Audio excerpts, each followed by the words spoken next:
don't know if you see this much in the computer vision side of things around, warehousing and manufacturing, but I think in generative AI applications, it is particularly interesting because yes, we don't want to talk about Gen AI tools being able to do the jobs of humans that are in some of these supply chain functions, but that is happening, right? Like in Yep. our roundtables, we already hear that, oh, this job from these 300 planners we can now do with 13 planners, right? Now, it's your choice what you do with those 180 that you don't need for planning, if you reuse them in a different part of the business or not. But the fact is, I may be in a situation where I'm an expert in the supply chain function and I train my AI replacement, right? Because that's these agents are able to learn from me and take on my tribal knowledge and so forth. So, do you see any of that in your world as well? No. So I would say overall the answer is no, because the thing with computer vision is, right, unlike Gen AI, which is summarizing stuff, it's processing information. And that information was already being processed. Now it's not a human processing it, but AI processing it. Because we are solving visibility problems. Most of the times, we are doing things that humans just could not do, right? Got it. So I'll take two examples, right? One of the things we have talked about, Florian, we do wind blade quality, manufacturing quality, right? These wind blades are anywhere from 60 meters to 110 meters, 120 meters long, right? These are huge things. This industry, when it started building these wind blades in the early 2000s and so, used to have a 7 meter wind blade, which has now become a 110-meter wind blade. The 7 meter wind blade used to have a quality tech, one guy, right? Who was supposed to monitor if you're doing things right. As the industry went from building 7 meter blades to 110-meter blades, yeah, I'm not going to put 20 quality guys. So I just don't have quality guys. No one monitors it, right? So the blade became bigger. The number of steps went from 30 to 700, right? And then the crew went from 3 to 30, right?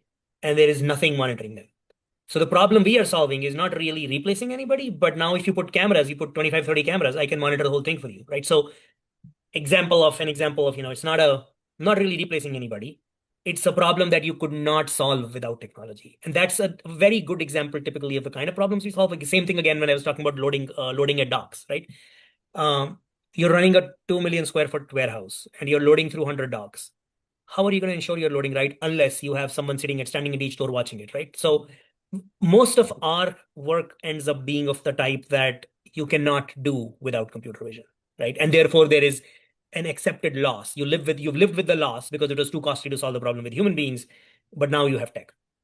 I will say though there is a slight peripheral impact that it does have, right? So for example, what will happen now is if you are using software to make sure you're loading right and you get a dispute, you probably had a accounts receivable, someone in your APAR team who was resolving that dispute, who had to spend a lot of time collecting data from different places. They don't need to do that because the data is in one place. There is video evidence, right? So yes, there is that aspect of it, that there are pieces of information you may be putting together that is now substituted by a video evidence of some sort, right?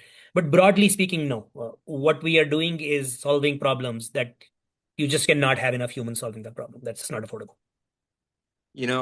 What occurred to me too is another way to look at that is that in this computer vision, in these examples, Mhm. you're essentially adding new data Yep. into a your model, if you will, or my systems, right? You Mhm. add data where there was no data before, and now I Absolutely. can make better decisions, right? Versus Gen AI helps me pull Just process existing data. data, processing Yep. existing data from multiple systems, Yep. process that better and faster. And that is something that maybe a human was doing before.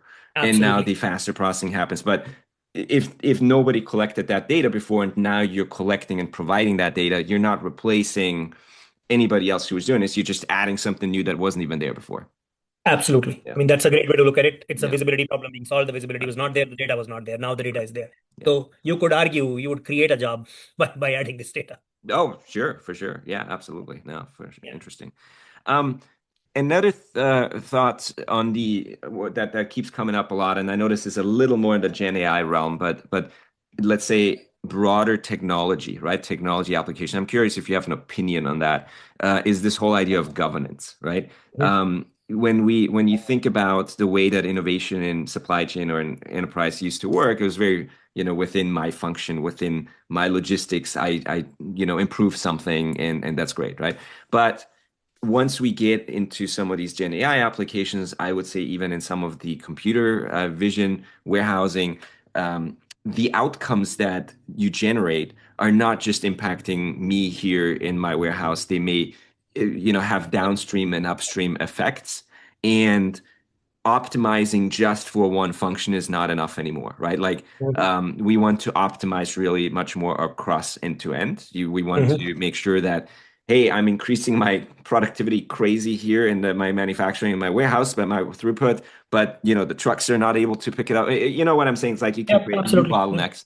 And so I think it requires a rethinking of how we think about governance of new innovation, governance of AI tools. Everybody's starting to implement stuff, but like it's not really coordinated well.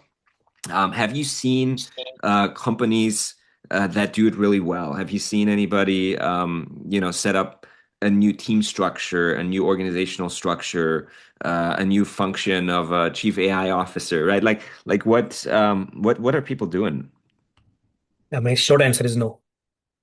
I have not seen. I know what you're talking about, right? I mean, there is a future where if you have, let's say, two types of AI, the type of AI that we do, which is generate new data, the type of AI that generative AI is, which sits on top of the generated data and then can orchestrate and plan and all of that. There is a world where you could say, now I don't need to micro optimize within my warehouse. I should be able to model out what my warehouse optimization is going to do to my, upstream manufacturing and so on.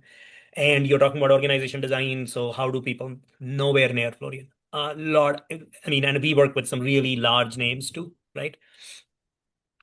Um, I think are doing the ones that are further ahead, and I'm limiting this to manufacturing distribution. I'm not talking about the rest of the world.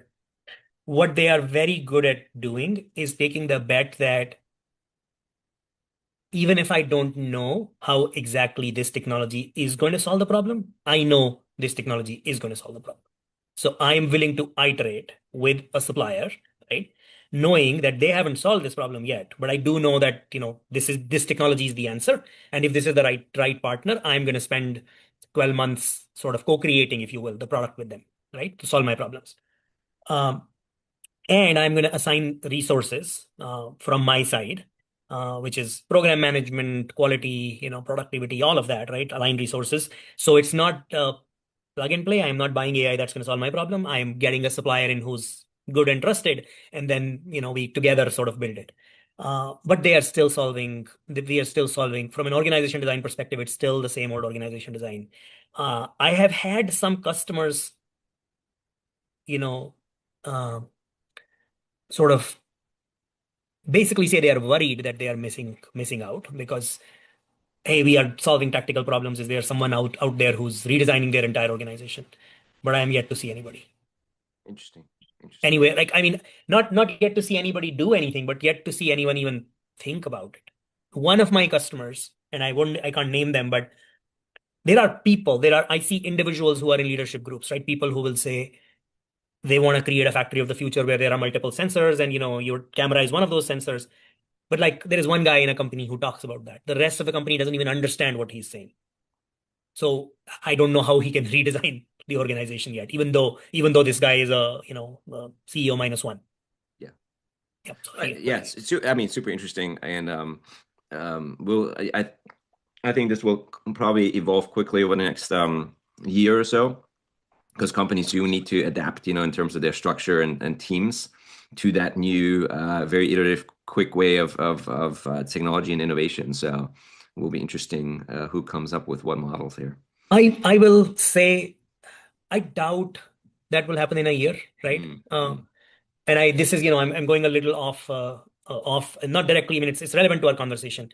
The more I work with clients and the more I see how it gets used, I think what's going to stop AI from being very effective is not the models, not the technology, but how quickly we as human beings can work with it, adopt it, accept it, right? Totally.